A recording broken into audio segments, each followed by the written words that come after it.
Hello everyone, welcome to SKU digital classes. My self Rahul Dixit, department of agriculture, Shri Krishna विश्वविद्यालय छतरपुर, मध्य प्रदेश। आज का मेरा टॉपिक है major insect of rice. BSc honours agriculture के 5th semester के बच्चों के लिए अति महत्वपूर्ण है।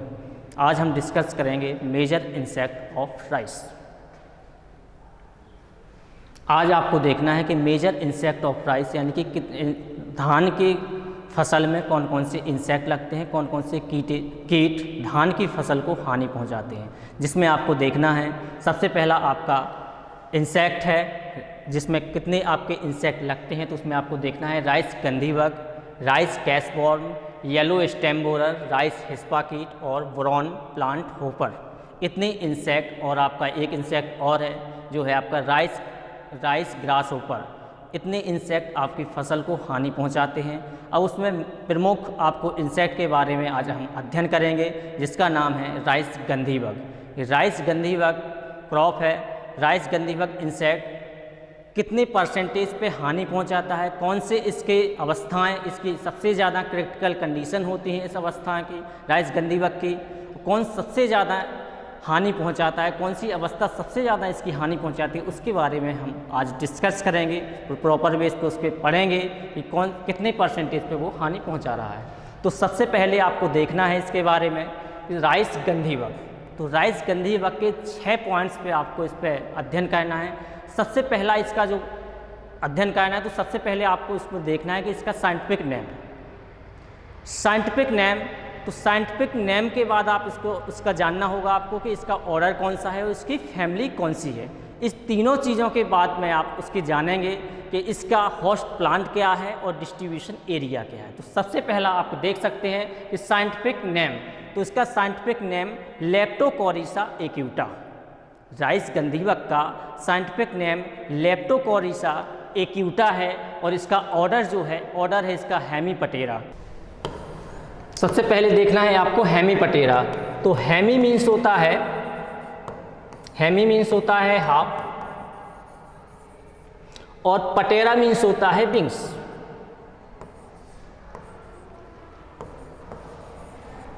पटेरा मीन्स क्या होता है? विंग्स। यानी कि जिसके जो विंग्स कैसे होते हैं, हाफ विंग्स होते हैं, यानी कि कह सकते हैं कि यानी कि आधे रूप में दिखाई देते हैं, या चारों तरफ से क्या होते हैं, निश्चित रूप से एक स्पष्ट तरीके से इसके जो विंग्स होते हैं वो दिखाई नहीं देते हैं, इसलिए इसको क्या है, हेमीपटेरा में रखा गया है।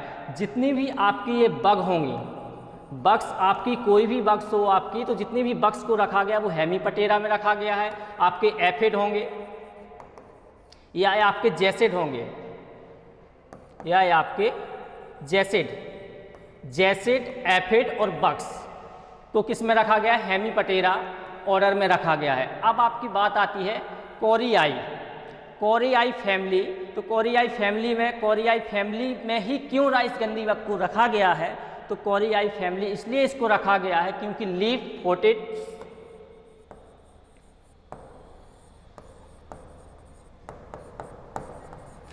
फोटेड यानी कि पत्तियों के आकार के, या कह सकते हैं आप पत्तियों के जो पैर के आकार के होते हैं, तो इसमें क्या होते हैं, पत्तियों के आकार के जो इसमें पैर होते हैं, पत्तियों के आकार के पैर होते हैं, इसलिए इसको कोरियाई फैमिली में रखा गया है। एक इसकी विशेषता और भी इसमें आप कह सकते हैं कि राइस गंधीबग इसका नाम क्यों पड़ा है? आप कह सकते हैं कि राइस गंधीबग ही इसका नाम क्यों पड़ा है? तो इसलिए इसका राइस गंधीबग कहा गया है क्योंकि इसकी सेल्स से, इसकी जो कोशिकाएं होती हैं, जैसे इसकी जो कोशिकाएं आपकी दिख रही हैं, तो इससे क्या है, एक बदबू निकलती है। इसके कारण जो आप स्पष्ट रूप से आप कह सकते हैं, इसलिए इसका नाम क्या है, गंधीबग रखा गया है। तो आपको सबसे पहला देखना है कि इसका लेप्टोकोरिसा एक्यूटा, इसकी साइंटिफिक नेम हेमीपटेरा, इसका ऑर्डर, और फैमिली जो है इसकी कोरियाई।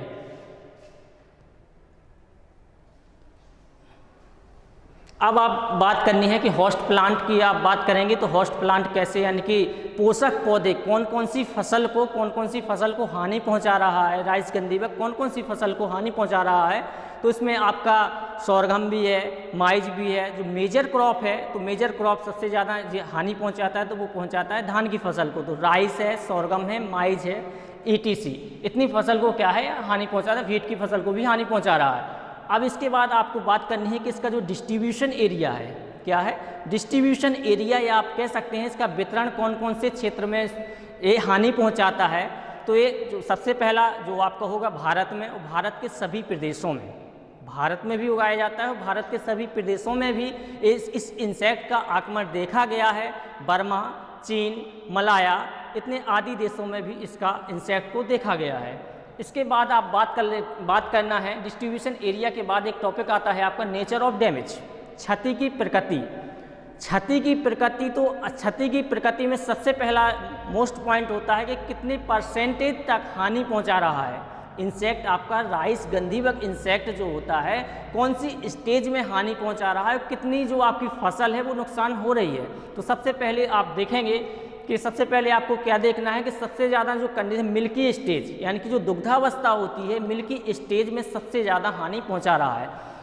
हानि लीफ को भी हानि पहुंचा रहा है, स्टेम को भी हानि पहुंचा रहा है, लेकिन जो मिल्किंग स्टेज में जब ग्रेन, जैसे आपने देखा है बाली आपकी स्पष्ट रूप से दिखाई दे रही है, जब बाली यानी कि मिल्किंग स्टेज पे जब भी आपकी राइस की क्रॉप पहुंच जाती है तो इसका जो अटैक होता है वो होने लगता है।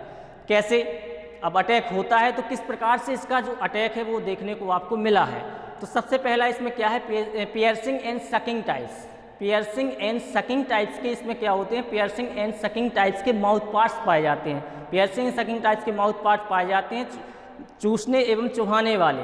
तो जिससे क्या है, सबसे पहला फील्ड में इंसेक्ट राइस जो होता है तो फील्ड में प्रवेश करता है, इंटर करता है, तो सबसे पहले किसको कट करता है, तो सबसे पहले इसका कार जो होता है पत्ती पे इंटर करेगा, पत्तियों पे जाएगा, तो उसके जो किनारे की शेप साइज होती है, जैसे आप कह सकते हैं they are feed on the shape size, जो साइज यानी कि किनारों से पत्तियों को काटना स्टार्ट कर देता है।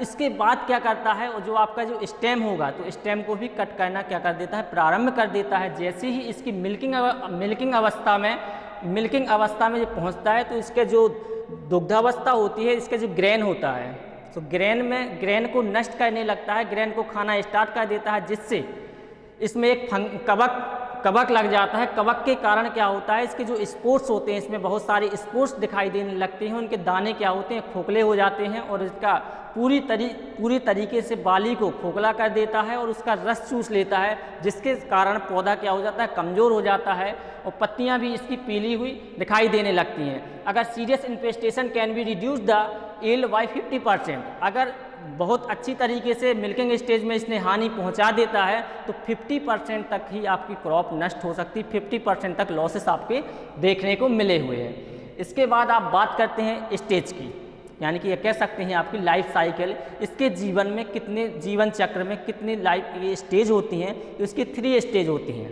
सबसे पहला जो होती है तो वो होती है आपकी यग, दूसरी होती है आपकी निम्फ, तीसरी होती है आपकी एडल्ट। यानी कि जो राइस गंधीबग है उसको 3 स्टेज में डिवाइडेशन किया गया है, 3 स्टेज में इसको बांटा गया है। आप सबसे पहला आपका यग, दूसरा निम्फ और तीसरा एडल्ट।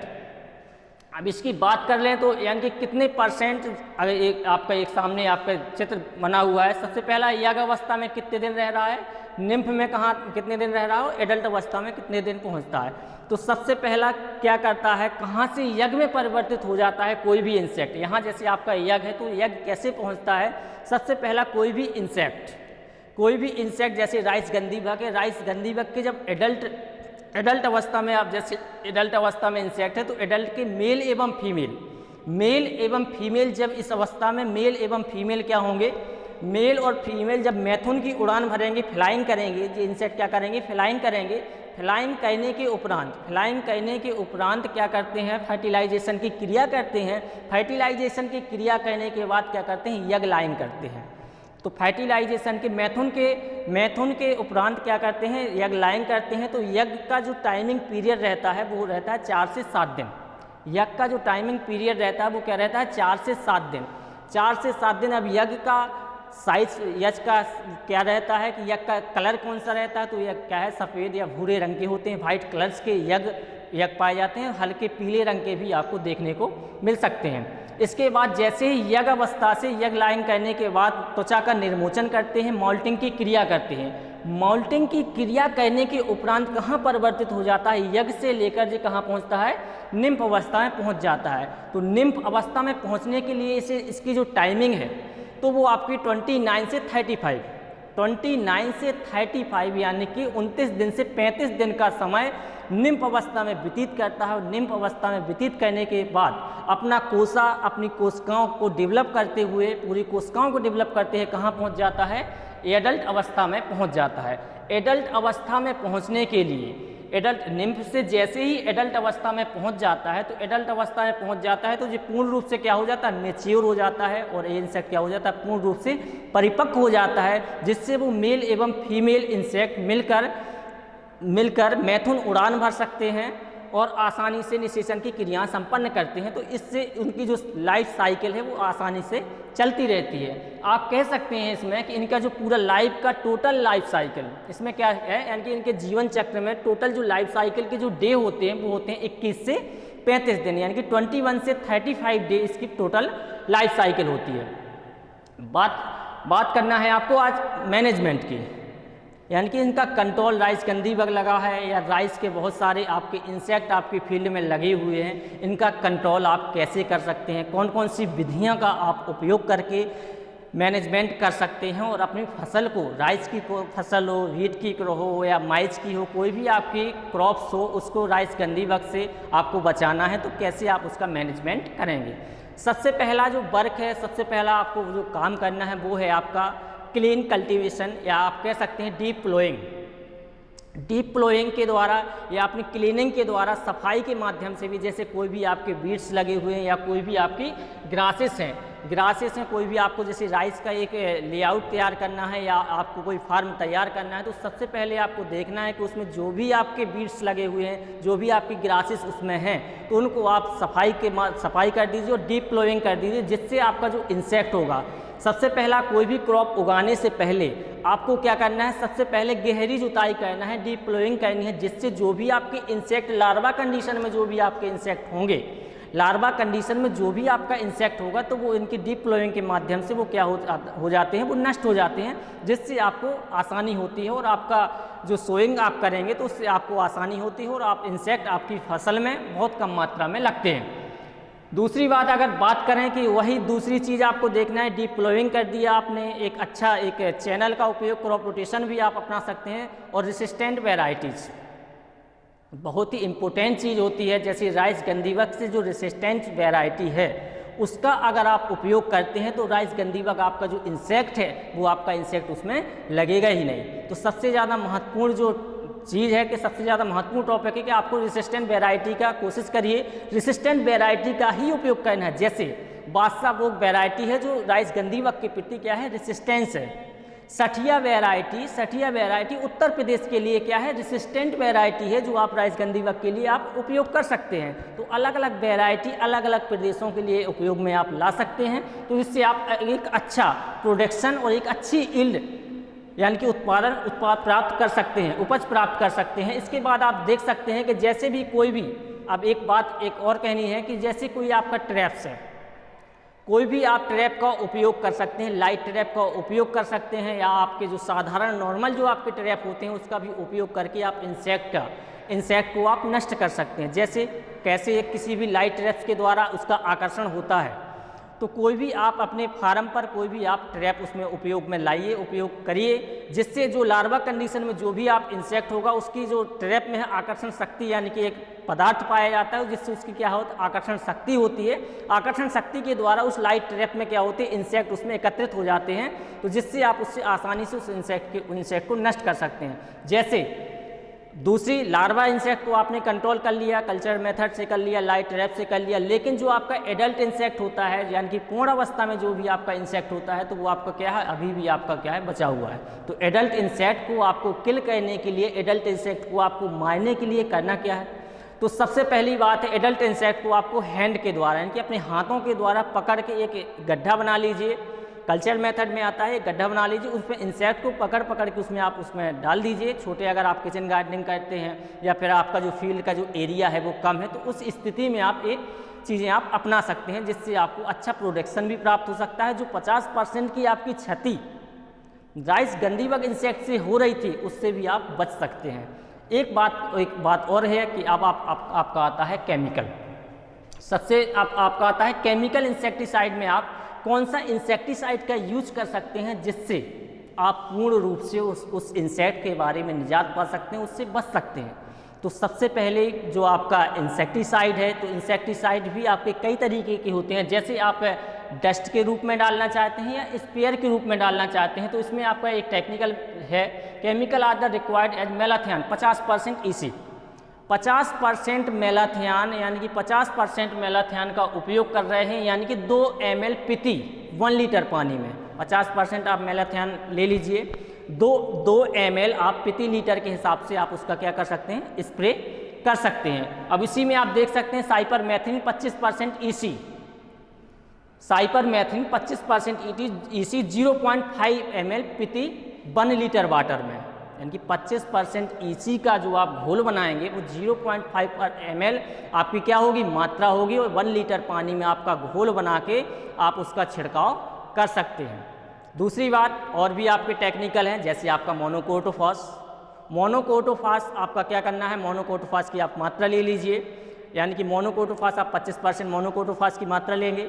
इसके बाद आपको क्या करना है, आपकी 25 से 30 kg 25 से 30 kg आप 25 से 30 kg में आप उसका मोनोक्रोटोफॉस मिला दीजिए। उसके बाद आप उसमें क्या है, सोइंग में भी डाल सकते हैं। जैसे अगर कोई आपका प्लांट्स लगा हुआ है तो उसके बाद भी आपको उसके डस्ट के रूप में भी आपको उसको बुरकाव करना है, तो भी आप 25 से 30 kg प्रति हेक्टेयर के हिसाब से आप उसका बुरकाव कर सकते हैं, जिससे उससे भी आपको क्या हो सकता है, उससे भी आप राइस गंधीबग या छोटी कंडीशन में कोई राइस हिस्पा हो या आपका ग्रास होपर हो या कोई भी आपका येलो स्टेम बोरर हो, कोई भी आपका इंसेक्ट हो, तो उससे भी आप उसमें आप निजात पा सकते हैं, उससे आप बच सकते हैं। तो मेरा कहने का मतलब यही है कि सबसे बड़ी जो चीज़ है इंसेक्ट है, तो उसका मैनेजमेंट कैसे करें, विदाउट कॉस्ट कैसे करें, विदाउट कॉस्ट मैनेजमेंट कैसे करें। सबसे बड़ी समस्या जो बुंदेलखंड के आज के रीजन में है कि यानी कि लागत की कमी, कि विदाउट कॉस्ट में कैसे किसी इंसेक्ट का मैनेजमेंट करें। तो कल्चरल मेथड के द्वारा भी आप उसके, जैसे मैंने आपको बताया, लाइट ट्रैप्स के द्वारा, या फिर आप किसी भी हैंड कलेक्शन यानी कि अपने हाथों से पकड़ के इंसेक्ट को नष्ट कर सकते हैं, किचन गार्डनिंग जो करते हैं। तो यही सारी चीज़ें जो छोटी छोटी चीज़ें आपकी हैं, डीप प्लोइंग भी आप कर सकते हैं, तो उससे भी आपके जो इंसेक्ट होंगे पूर्ण रूप से आप उनको नष्ट कर सकते हैं, जिससे आप अच्छी प्रोडक्शन भी आप प्राप्त कर सकते हैं, एक अच्छी उपज आपको प्राप्त हो सकती है, और इंसेक्ट से आप पूर्ण रूप से इंसेक्ट को नष्ट किया जा सकता है। Thank you very much. मुझे आशा है कि आज का वीडियो आपको पसंद आया होगा। Thank you.